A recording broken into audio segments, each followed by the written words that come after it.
130 to 103. Beat them by 27, guys.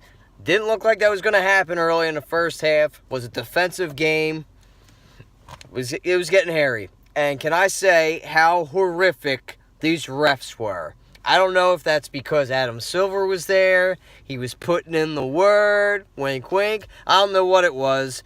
But they were atrocious tonight. There were so many blatantly bad calls against the Sixers and not against the Heat. I think I saw Dwayne Wade double dribble and travel at least 3 times tonight. But I'm not going to sit here and blame it on the refs because when it all came down to it, we came out with a win. Ben Simmons was 1 rebound away from getting his first playoff triple-double. Dario Saric was a monster tonight, but again, I think we got to give the game ball to J.J. Redick. Came out with 28 points, 4 from 6 from downtown, 8 from 8 from the free throw line. Guys, we were 18 from 28 from downtown, 64% from behind the arc. Phenomenal. Great ball movement, 34 assists, active hands again on the defensive side. We had 9 steals. Rocco had a couple great emphatic blocks, which I thought was really key to shutting down this Heat offense. They don't have a lot of firepower, and they completely eliminated Hassan Whiteside tonight. He was ineffective. I think he had 2 points, maybe 6 boards, but they completely took him out of the game. I mean, he was almost non-existent. They went with a more smaller lineup, Eric Spoelstra did. Kelly Olynyk killed us tonight. I don't know why it's always these scrub-ass, noodle-looking dudes that come in here and drop buckets on us, but what do you have, 26 points? He was 4 from 5 from downtown, so I'd like to crunch up a little bit on that perimeter defense, but all in all, I got to say a great win for the team. When it got close, we had a couple comebacks there.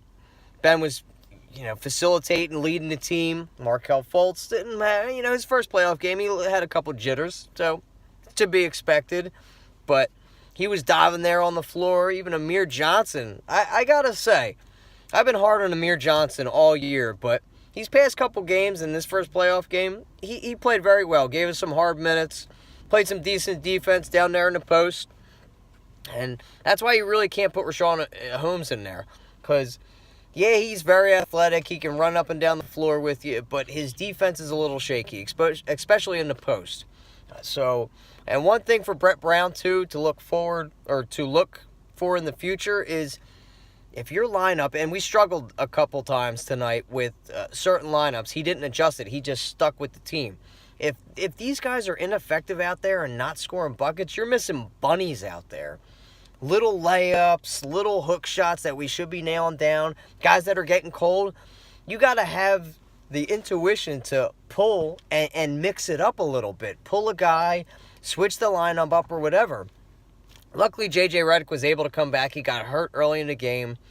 I think it was 10 seconds into the game. I think he hurt his back, I believe. I saw him stretching over there on the sideline. So he was able to come back and was huge for us. He was knocking down shots. But again, we were 18 from 28.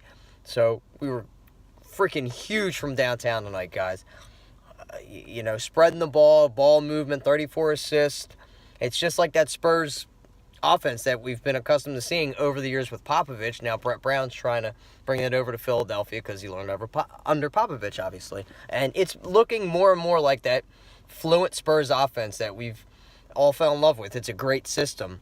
They've had success. They've got 5 championships out of it. So if Brett's able to bring that over here, I would love to see 5 championships, but even 1 championship I would be content with. But I don't want to get ahead of myself. It's the first round, our first game.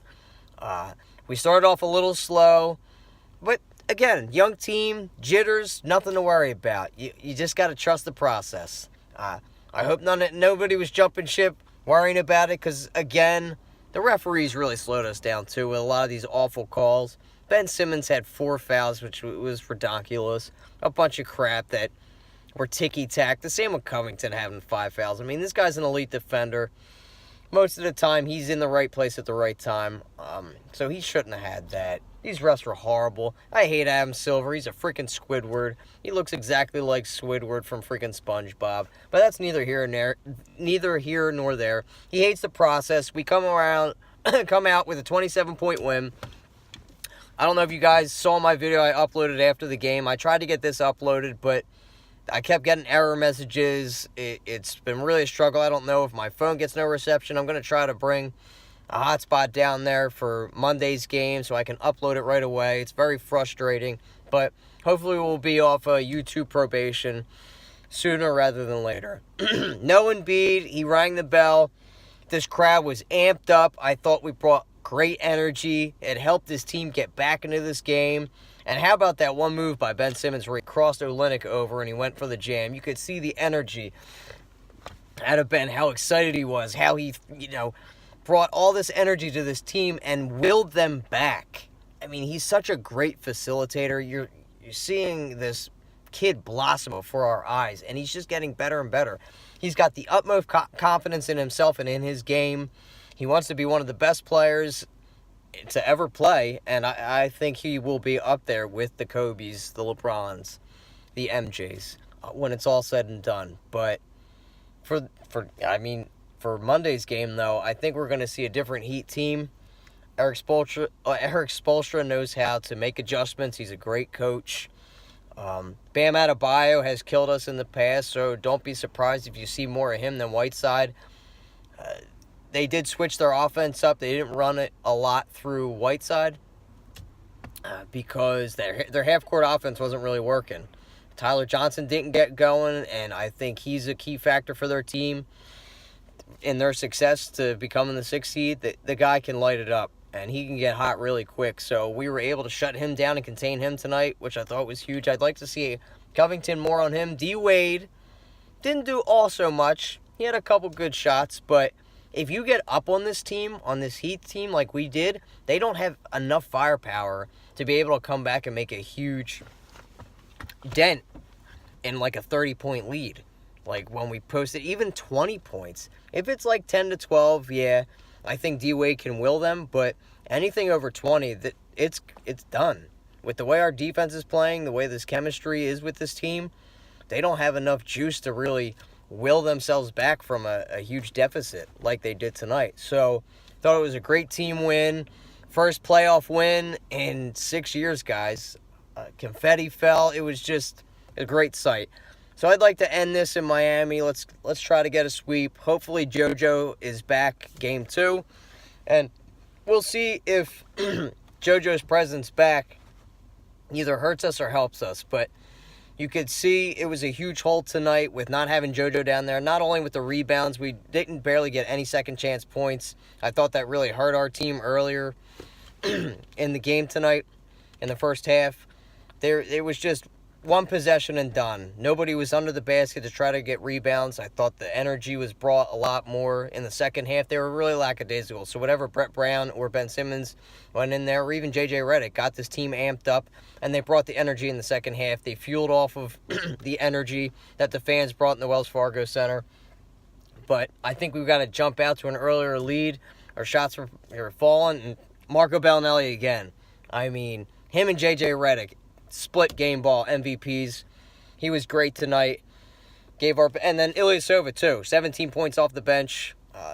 Played some very good, crucial post defense. Got a couple charges, so I thought he was crucial. These guys have been such a big pickup for this team.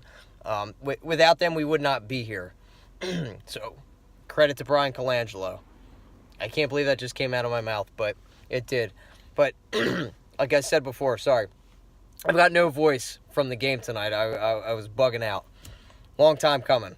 But with JoJo's presence possibly coming back, with him coming back in the offense, is going to screw up the flow to this team. Because we've been really, running and gunning.